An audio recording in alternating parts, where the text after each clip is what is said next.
भद्रक जिला बासुदेवपुर ब्लॉक अंतर्गत गुआगड़िया ग्राम पंचायत मिर्जापुर ग्राम पंचायत सभागृह पवित्र ओडिशा दिवस अवसर में श्री श्री सिद्धेश्वर साहित्य संस्कृत परिषद अष्टम वार्षिक उत्सव अनुष्ठित होइछि। परिषद सभापति सुदर्शन अगस्ती सभापतित्व में सभा परिचालना करथिले। मुख्य अतिथि भाव जोगदे बासुदेवपुर विधायक श्रुत अशोक कुमार दास, मुख्य वक्ता भाव जोगदे सुधांशेखर मिश्र, वरेण्य अतिथि भाव जोगदे गुआगड़िया सरपंच श्रुत उमाकांत मल्लिक, साहित्य परिषद वार्षिक मुखपात्र स्मृति साक्षर सुदर्शन अगस्ती आशा में सुधुरी जीवा एवं धनंजय महाकुड़ा छाती कोह आखिरे लुह कविता पुस्तक अतिथि माने लोकार्पण करथिले। कवि विकास कुमार शतपथी कार्यक्रम संचालन करथुवा बेले संपादक शशांक शेखर साहू वार्षिक विवरणी पाठ करथिले। विभिन्न जिल्लारू कवि माने जोग देथिले। कवि माने कविता पाठ करथिले। समस्त कवि मानकु मानपत्र दे सम्मानित करथिले।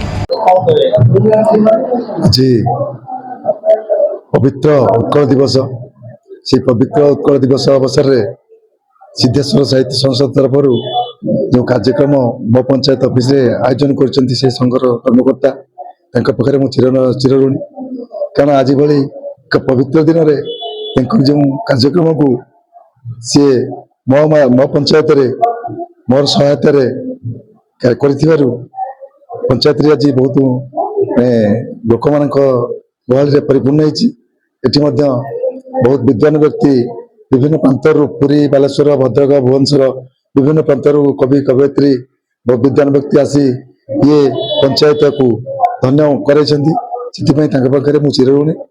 आज ये साहित्य संसद को बासुदेवपुर विधायक श्री अशोक कुमार दास महोदय आज जोग दे ये पंचायत को धन्य कर ये साहित्य संसद आगामी दिन में भाषार प्रचार करता ओडिया अस्मिता जहाँ इस अस्मितार परिप्रकाश करू, भाषा को बंचाई रखू।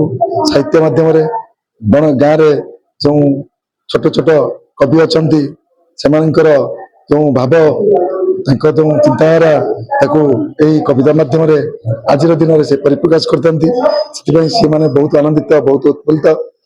जो भावना अच्छी कि मु आज गोटे कविता पढ़ी मो कविता माध्यम मो मन भर जो भावना लुचि रही जो प्रतिभा ताकू 25 लोक प्रकाश करेबी से बहुत विभिन्न अंचल आम पंचायत विभिन्न अंचल आसो ये साहित्य संसद दीर्घजीवी हो एमती चिरदिन प्रतिवर्ष धूमधाम ये साहित्य संसद तार वार्षिक उत्सव पालन करता ये प्रभु जगन्नाथ निकट में मोर प्रार्थना।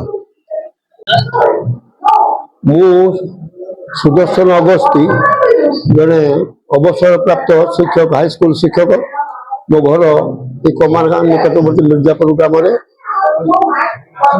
वृत्ति सहित मोर निशा हूँ साहित्य साधना, गल्प, उपन्यास,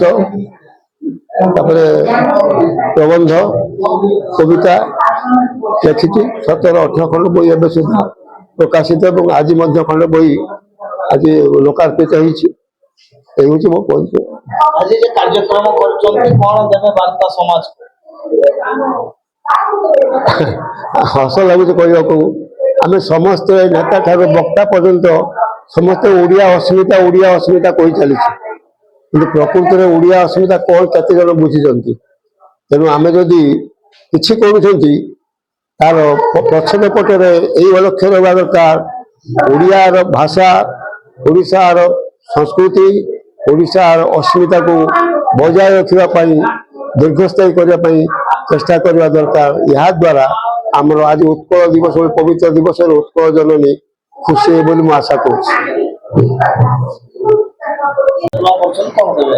मु श्री संजय कुमार जेना सह संपादक सिद्धेश्वर साहित्य संस्कृति परिषद मिर्जापुर कमारगाँ। ये कार्यक्रमटा ओडिया भाषा साहित्य संस्कृति बंचाई रखिबार आमर एक प्रयास। आपण माने जानी थिबे आज ग्रामांचल आरंभ करी शहर पर्यंत जो ओडिया भाषा अस्मितार आज डिंडिम पिटा जाउछि प्रकृत में एटा केवल भाषा रे रहुछि एवं कागज कलम रे रहुछि। तेणु सिद्धेश्वर साहित्य परिषद तृणमूल स्तर आज युवपीढ़ी को धरी रखा छात्र छात्री मन में जो भाषा प्रति सहानु ଭୂତିତା ଆମେ ସୃଷ୍ଟି କରିବା ଆମ ସିଦ୍ଧେଶ୍ୱର ସାହିତ୍ୟ ସଂସ୍କୃତି ପରିଷଦର ଲକ୍ଷ୍ୟ। ତେଣୁ ଏସବୁ ଲକ୍ଷ୍ୟ ରଖି ଆମେ ଆଜି ଏହି ପବିତ୍ର ଉତ୍କଳ ଦିବସରେ ଏ କାର୍ଯ୍ୟକ୍ରମଟି କରିବାକୁ ଆମର ଗ୍ରାମ ପଞ୍ଚାୟତର ସରପଞ୍ଚ ଶ୍ରୀଯୁକ୍ତ ଉମାକାନ୍ତ ମଳିଙ୍କ ସହାୟତାରେ ଏ କାର୍ଯ୍ୟକ୍ରମଟି ଆମେ କରିଛୁ ଏବଂ ଆଗାମୀ ଦିନରେ କେମିତି ଓଡ଼ିଆ ଭାଷା ସାହିତ୍ୟ ସଂସ୍କୃତି ବଞ୍ଚି ରହିବ ଏବଂ ଭବିଷ୍ୟତରେ ମଧ୍ୟ ଆମ ଓଡ଼ିଆ ଭାଷା ସଂସ୍କୃତିକୁ ନେଇ ଆମ ସମାଜ ଗର୍ବିତ ହେବ ସେଥିପାଇଁ ଆମେ ପ୍ରୟାସ ଜାରି ରଖିଛୁ। ଧନ୍ୟବାଦ। भद्रक जिला वासुदेवपुर ब्लॉक रोड से एक्साइज कादिर का report the Republic Odisha 24 news.